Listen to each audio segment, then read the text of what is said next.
Howdy everybody, I'm Sam Pfeifle, editor of Security Systems News. Welcome to SSN TV News. I'm Martha Entwistle, managing editor of Security Systems News. And Martha, you've just returned from Chicago where you were attending the NFPA show, the annual biggest show for fire installers. Big picture, what are your kind of initial impressions? Well, I like Chicago, first of all. It was nice to have it in Chicago, although traveling home yesterday was long.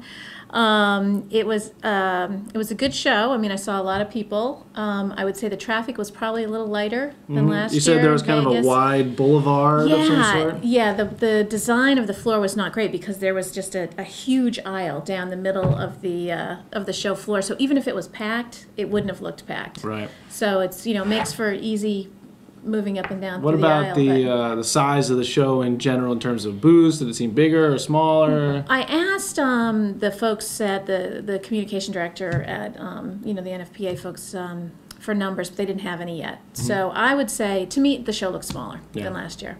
But I think the Vegas show, they go to Vegas every other year. Right. The Vegas show is always bigger. Yeah, it makes sense. And, makes sense that maybe this year it might be a little smaller. Yeah, and I know they barely talk about fire at these things nowadays. It's all mass notification, mass notification. Is that still the theme of the show? It is. It's mass notification all over the place.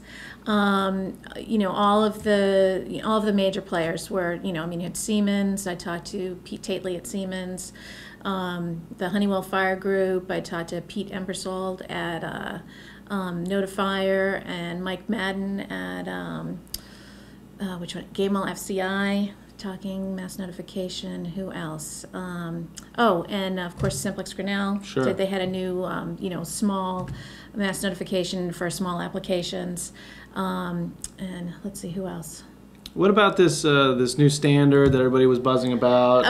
Does anybody we made a big deal out of it? Were the people on the floor making a big deal out of it? Yeah, they are. It hadn't actually been approved. In fact, the show is still going on now. I was just there for the opening day and then for a few hours yesterday.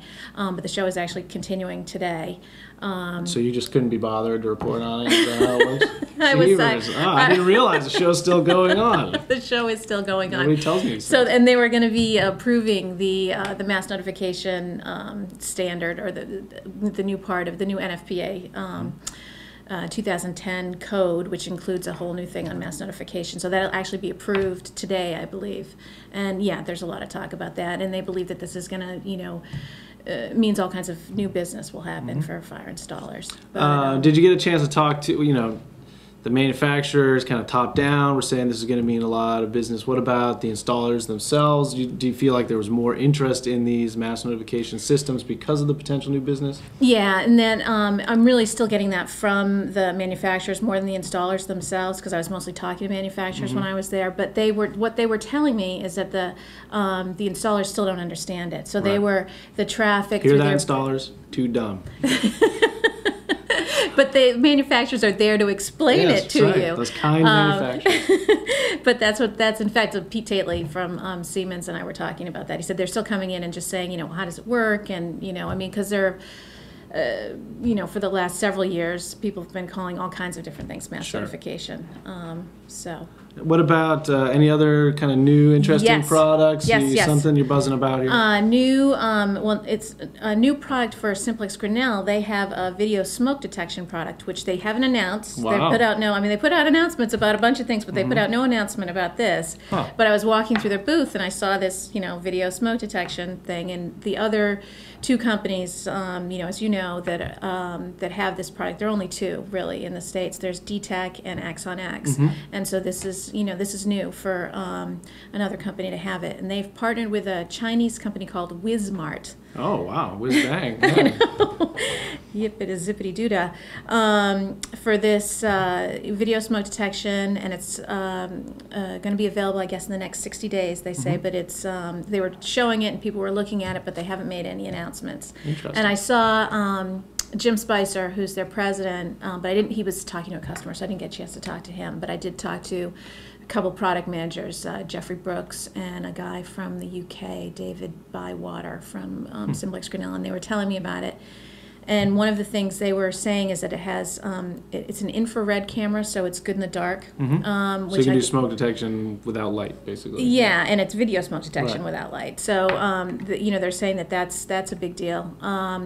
And it's apparently already has UL approval as a smoke detector, so which is different than the other things. So I think people are curious to find out more about it, and, cool. and I am too. Well, I'm slightly aghast at you actually reporting on something where you weren't led around by the hand at a booth, that you uncovered something on your own. I'm slightly scared because we're not supposed to do that sort of thing in this industry. That's right. We're supposed to only regurgitate press releases. I thought you knew that. But anyway, sounds like it was a good show. It was a good show. I'm sure the Art Museum was good as well. Yes, they have a new modern wing at the Art Institute of Chicago. It just opened a couple weeks ago. I missed it when I was out there. Well, it's it's worth a visit the next time you're out there. You have to take a. Maybe we'll have to go out for a visit. Maybe someone out there in TV land could invite us. Yes. Anyway, thank you for watching. I'm Sam Pfeifle, editor of Security Systems News. And I'm Martha Entwistle, managing editor of Security Systems News. And we'll see you again soon. Thank you.